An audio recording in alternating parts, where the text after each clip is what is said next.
للمتقين ولا عدوان إلا على الظالمين. أشهد أن لا إله إلا الله الملك الحق المبين، وأشهد أن محمدا عبده ورسوله المبعوث رحمة للعالمين.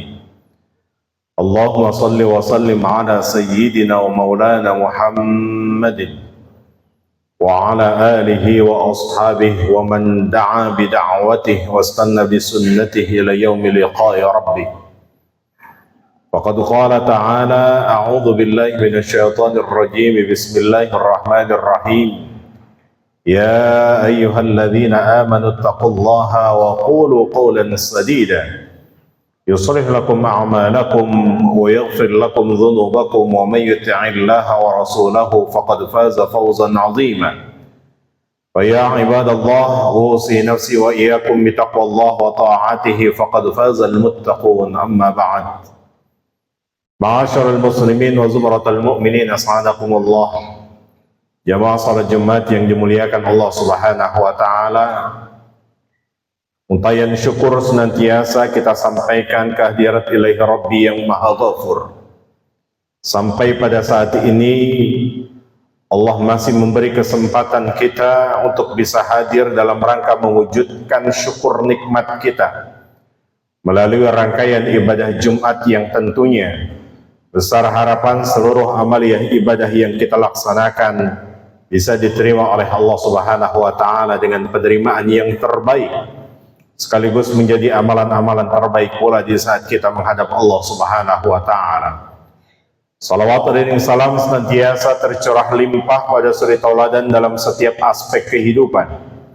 Beliau adalah Nabiun al-Mustafa Muhammad sallallahu alaihi wasallam beserta keluarganya, sahabat-sahabatnya, tabi'in wa tabi'in at-tabi'in, yang mudah-mudahan kita mampu istiqamah melanjutkan estafet dakwahnya, menghidupkan segala sunnah-sunnahnya, dan besar harapan salawat yang terucap melalui lisan ini akan menjadi bukti syafaat bagi kita di yaumil qiyamah.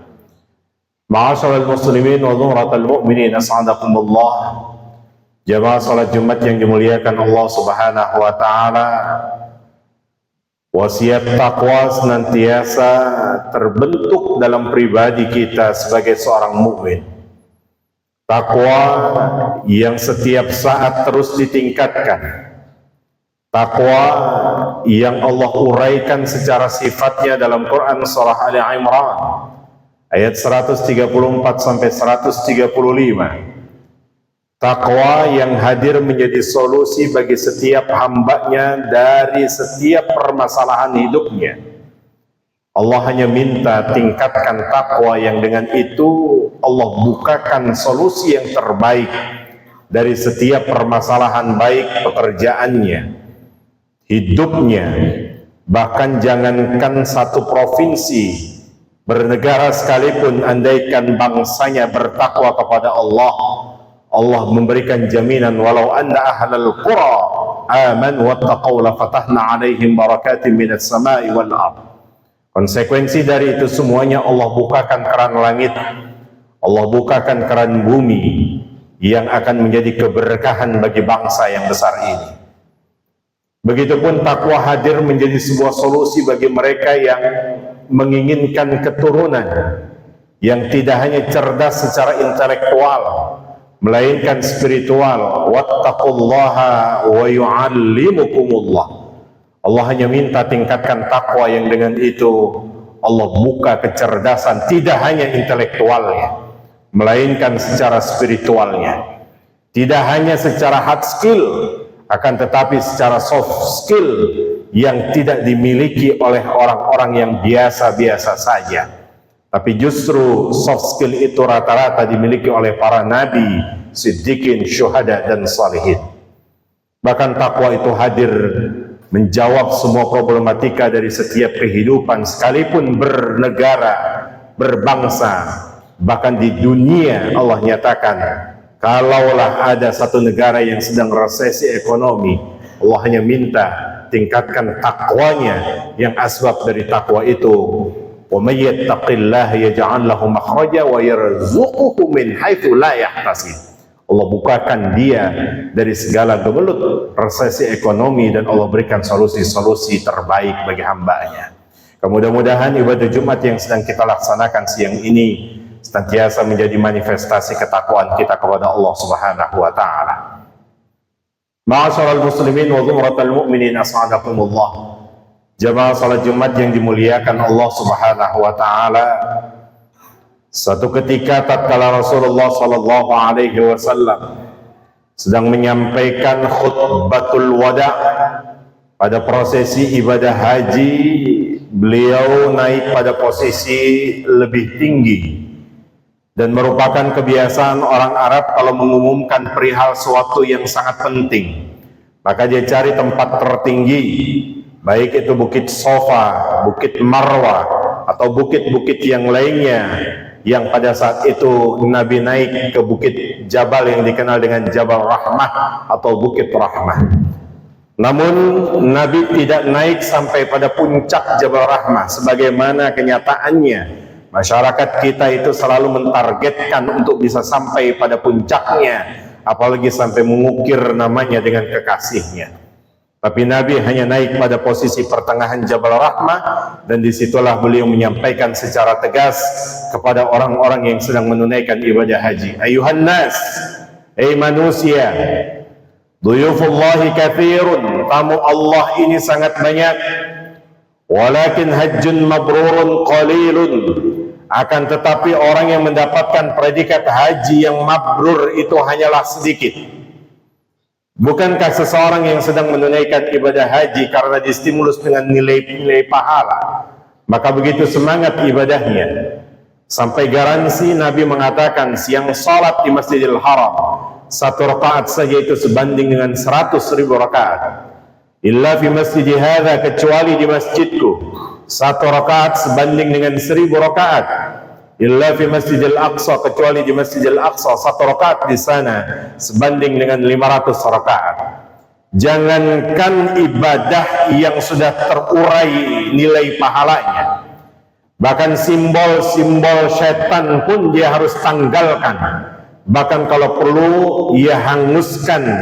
Semalam harus disiapkan kerikil-kerikil kecil untuk menanggalkan simbol-simbol iblis maupun syaitan dengan ibadah jumrah. Seketika begitu semangatnya, jangankan kerikil yang ia dapatkan dan dia lontarkan, apapun dia yang temukan pasti dia akan lemparkan. Dia temu sendal-sendal pun dia akan lomparkan.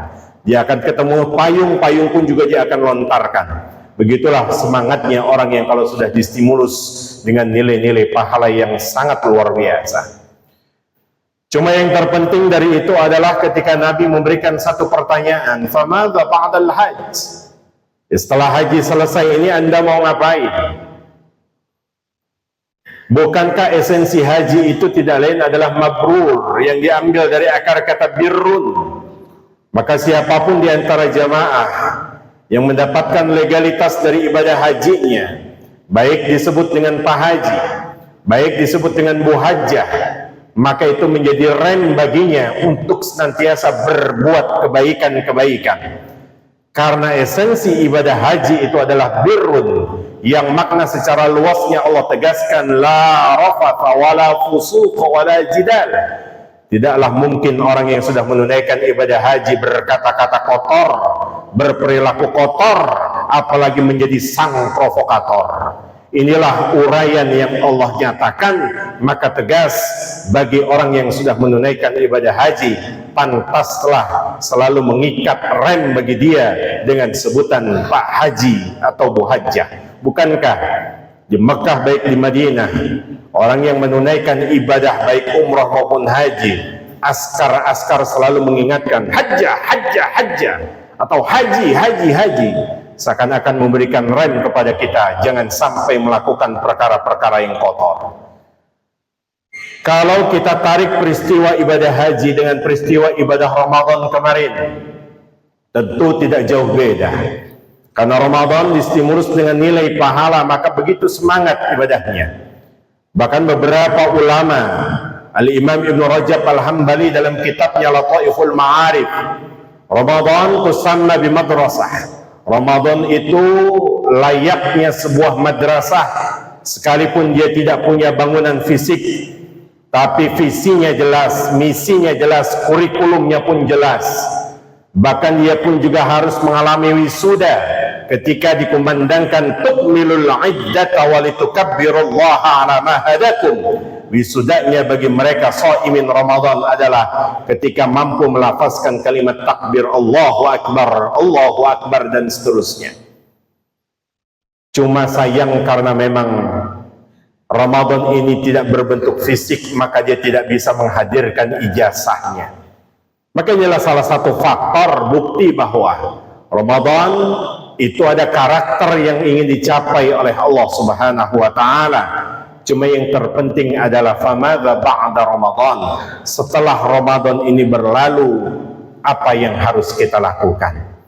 Dua ayat ayuhal ikhwah yang dirahmati Allah Subhanahu wa taala di penghujung daripada surah Al-Insyirah seakan-akan memberikan pesan penting kepada kita bahwa dua ayat ini menjadi tuntunan yang sangat mahal, bahkan begitu berharga, saking berharganya tidak dimiliki oleh orang-orang yang tidak pernah mengikat keimanannya kepada Allah Subhanahu wa taala. Wa idza faragta fansab. Ayat ini memberikan pesan kepada kita, layaknya orang hidup itu harus bergerak terus-menerus. Tidak ada waktu untuk istirahat bagi orang beriman. Karena bagi orang beriman cukup kematian bagi dia sebagai tempat istirahat, sebagaimana dalam redaksi doa yang selalu diminta, waj'alil mauta rahatan lana. Jadikan kematian itu sebagai tempat istirahat. Hidup di dunia selalu berjuang, tidak mau berjuang berhenti dari kehidupan. Tandanya hidup tak takut mati, jangan hidup, takut hidup, mati saja. Itulah falsafah para ulama-ulama kita yang sampai saat ini menjadi semangat untuk terus berjuang dan berjuang. Fa idza faragta fansab. Bahkan kata Allah, tidak cukup takwa yang melekat setelah Ramadan dimiliki oleh orang-orang yang berkualitas. Justru teguran bagi orang-orang yang bertakwa adalah, ya ayyuhalladzina amanu taqullaha wal tanzur nafsum ma qaddamat lighad. Enggak selesai dengan takwa, tapi justru orang bertakwa harus memplankan aktivitas selanjutnya. Buat jangka panjang, jangka pendek sekalipun perlu diuraikan. Inilah hakikat orang yang bertakwa, tidak hanya mengatakan hidup sebagaimana air mengalir. Padahal Allah selalu menyentil orang bertakwa itu selalu punya plan ke depannya, baik jangka panjangnya maupun jangka pendeknya. Maka pantaslah kalaulah Allah ikatkan dengan konsep wa ila rabbika farghab, karena sejatinya manusia hanya bisa berencana, Allah menentukan mana yang terbaik buat hambanya. Dua ayat ini khatib sampaikan begitu istimewanya. Saking istimewanya kita tengok saja fenomena yang sering terjadi di masyarakat baik di Jepang maupun di Korea Selatan. Secara umum kalau sudah selesai dari satu aktivitas, mereka meyakini harus ada plan berikutnya, harus ada aktivitas berikutnya yang harus ditargetkan, yang bahkan dicapai oleh mereka. Akan tetapi mereka karena tidak punya konsep yang kedua, wa ila rabbika farghab, maka terjadi fenomena yang sampai saat ini tidak terbendung. 2019 bagaimana Korea Selatan mencatat pembunuhan ataupun bunuh diri itu sudah mengalami tingkat yang dramatis, bahkan sekitar 21%, dan bahkan 2024 hampir 28% semakin meningkat. Begitupun sebaliknya, bagaimana di wilayah Jepang dan sekitarnya pun juga ternyata tindakan kriminal baik membunuh maupun bunuh diri itu didominasi oleh remaja-remaja yang produktif. Dan bagi mereka yang sudah usia paruh baya, maka banyak di antara mereka yang parasit, tidak mau menjadi tanggungan hidup bagi anak-anaknya yang di usia remaja sudah mampu mencari rezekinya. Maka mau tidak mau mereka harus ditendang dari rumahnya agar bisa survive, maka dia harus mencari kehidupannya sendiri. Inilah potret fenomena yang terjadi. Bahkan Jepang sampai saat ini pun juga hampir bersaing kepada Korea Selatan. Jika di tahun 2024 saja Korea Selatan menduduki peringkat keempat, yang fenomena bunuh diri itu semakin meningkat. Walaupun dinominasi nomor satunya adalah di wilayah Afrika, sekalipun wilayah Afrika tercatat sebagai nomor satu orang yang bunuh diri, tapi itu disebabkan karena faktor penyakit yang dikenal dengan HIV atau AIDS. Tapi tidak menutup kemungkinan justru nomor 3 dan nomor 4 ini ternyata Jepang dan Korea yang justru tidak punya keimanan kepada Allah, penyebab faktor mereka melaksanakan bunuh diri. Maka inilah fenomena yang terjadi. Jika kita kembali kepada ayat Al-Quran, maka perlu kita istiqomahkan di bulan Ramadan. Menjadi secara prioritas itu tidak lain adalah bagaimana istiqomah dengan Al-Quran seutuhnya. Kalaulah ibadah kita bisa maksimalkan, kalaulah di Ramadan kita bisa menghatamkan Al-Quran, sebaliknya di 11 bulan berikutnya Allah menuntut kita untuk bisa mengimplementasikan hataman Quran kita di Ramadan. Bukankah potret Ramadan itu bukan bicara tentang puasa saja?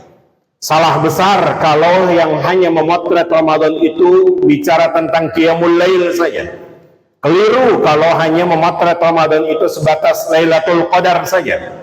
Tapi justru dari ayat 183 sampai 187 Allah ingin menegaskan potret Ramadan itu terletak pada ayat 185, Syahrul Ramadan alladzi unzila fihi al-Qur'an, bahwa Ramadan itu adalah bulannya Al-Qur'an. Faman syahida minkumus syahra falyasum. Adapun ketika orang itu mau melakukan ibadah puasa di bulan Ramadan, sejatinya dia sedang menjaharkan Al-Qur'an. Adapun ketika dia ingin tarawih di bulan tersebut, maka dia sejatinya sedang menjaharkan Al-Quran, sebagaimana Allah nyatakan, innahu ya'lamul jahra wa ma yakhfa. Ada orang yang mampu mengaplikasikan ayat-ayat Al-Quran, tapi ada juga yang masih sampai saat ini terus menyembunyikan ayat-ayat Al-Quran. Maka ayolah ikhwah yang dirahmati Allah Subhanahu wa ta'ala, menariknya struktur Al-Quran itu tidak hanya hadir menjadi sebuah tuntunan.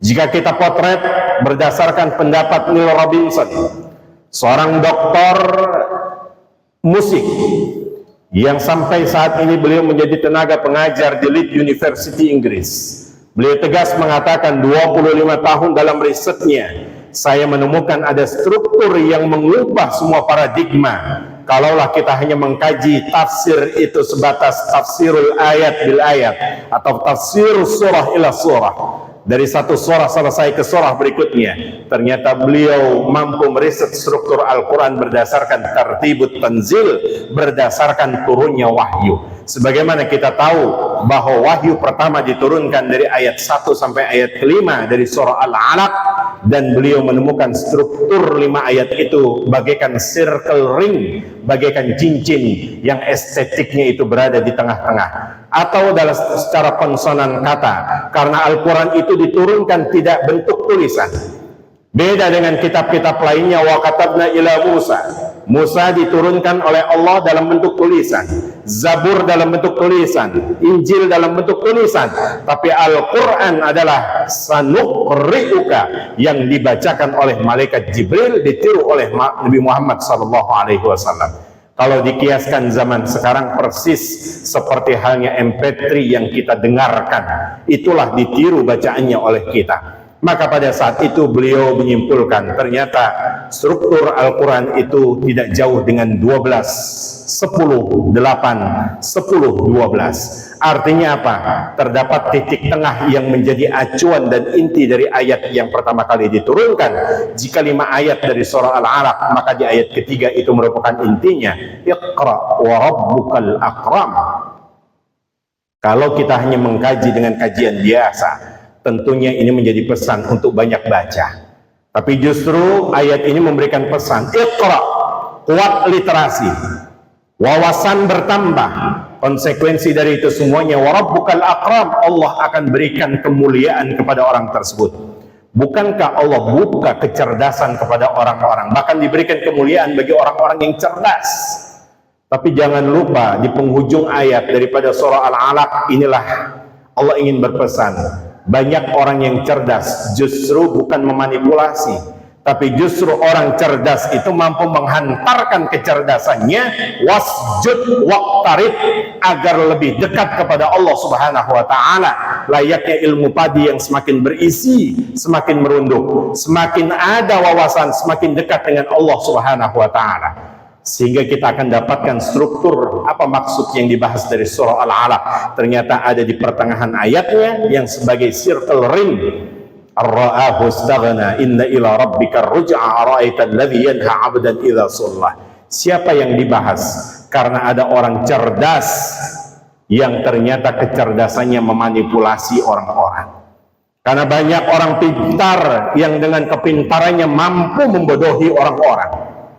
Tengok saja bagaimana Nabi menguraikan sebuah doa, Allahumma aizal Islam bi Umarain. Ya Allah, perkuat Islam ini di antara dua Umar. Yang satu Umar bin Khattab, yang satu Umar bin Hisham. Umar bin Khattab cerdasnya luar biasa. Sampai ketika dia masuk Islam, di kalangan sahabat yang menjadi mujtahid mutlak di kalangan sahabat itu adalah Umar bin Khattab. Umar bin Hisham dengan lakop Islamnya selalu disebut dengan Abu Jahal. Tapi bagaimana pengikutnya mengatakan beliau bukan Abu Jahal, tapi justru adalah Abul Hakam, the father of wisdom, orang yang paling pintar. Kalau bahasa Jawa mengatakan mbahnya ilmu itu terlada, dan itu ada pada diri Abu Jahal. Bagaimana mungkin dia tidak cerdas kalau satu saat beliau pernah memimpin satu rapat mengatakan bahwa untuk mengungsi dan bahkan untuk mengeksekusi Muhammad itu caranya tidak harus diasingkan di tempat yang jauh. Tidak harus dimasukkan ke dalam Ka'bah, dikunci rapat-rapat pintu Ka'bah. Jangan dikasih makan, jangan dikasih minum. Tidak. Tapi justru hadirkan pemuda-pemuda di antara kabilah-kabilah ini yang pandai memainkan busur panahnya. Jangan hanya satu, tapi kumpulkan sebanyak-banyaknya. Malam bergegas kepung rumahnya Muhammad. Tatkala Muhammad keluar dari rumahnya, jangan hanya satu yang melesatkan busur panahnya, tapi sebanyak-banyaknya, sehingga tidak diketahui oleh dekingannya Muhammad, yaitu Abu Talib. Menegaskan kalau ada sampai saat ini mengatakan korupsi jangan sendirian, tapi korupsi harus berjamaah, sehingga sulit untuk dibuktikan siapa yang koruptor. Inilah otak-otaknya Abu Jahal sampai saat ini pun juga berkiprah kepada orang-orang cerdas. Makanya surah Al-Alaq terdapat struktur wasjud waqtarib. Setidaknya orang cerdas mampu mendekatkan dirinya kepada Allah Subhanahu wa taala. Ini yang diminta oleh para ulama-ulama kita. Maka kalau di Ramadan kita mampu menghatamkan, setidaknya di luar Ramadan di 11 bulan kita istiqomah untuk bisa mengamalkan ayatnya. Kalau di Ramadan kita mampu mentargetkan hatamannya, justru di luar Ramadan kita targetkan ayat mana yang kita bisa implementasikan dalam setiap kehidupan. Al-Quran tidaklah hadir menjadi sebuah dongeng. Al-Quran juga tidak hanya sebatas tuntunan, tapi Al-Quran hadir ingin menjadikan umat ini khairu ummah, umat terbaik, bukan umat kaleng-kaleng. Maka mudah-mudahan peradaban ini akan muncul manakala kita menengok kembali bagaimana hebatnya ayat-ayat Al-Quran. Ihdinas siratal mustaqim, siratal ladzina an'amta 'alaihim ghairil maghdubi 'alaihim waladdallin. Barakallahu li wa lakum fil Qur'anil 'azim wa nafa'ani wa iyyakum bima fihi minal ayati wa dzikril hakim. Wa taqabbala minni wa minkum tilawatahu innahu huwas samiul 'alim. Allahumma salli ala sayyidina Muhammad wa ali sayyidina Muhammad.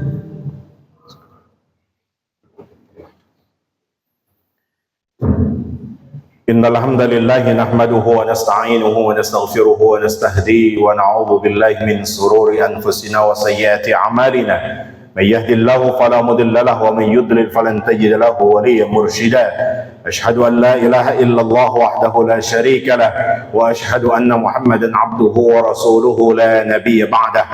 Wa qala ta'ala innallaha wa malaikatahu yusalluna 'alan nabi. يا أيها الذين آمنوا صلوا عليه وسلموا تسليما اللهم صل وسلم وكرم وعظم على نبينا محمد وعلى آله وصحبه وسلم كما صليت وباركت على إبراهيم وعلى آل إبراهيم في العالمين إنك حميد مجيد.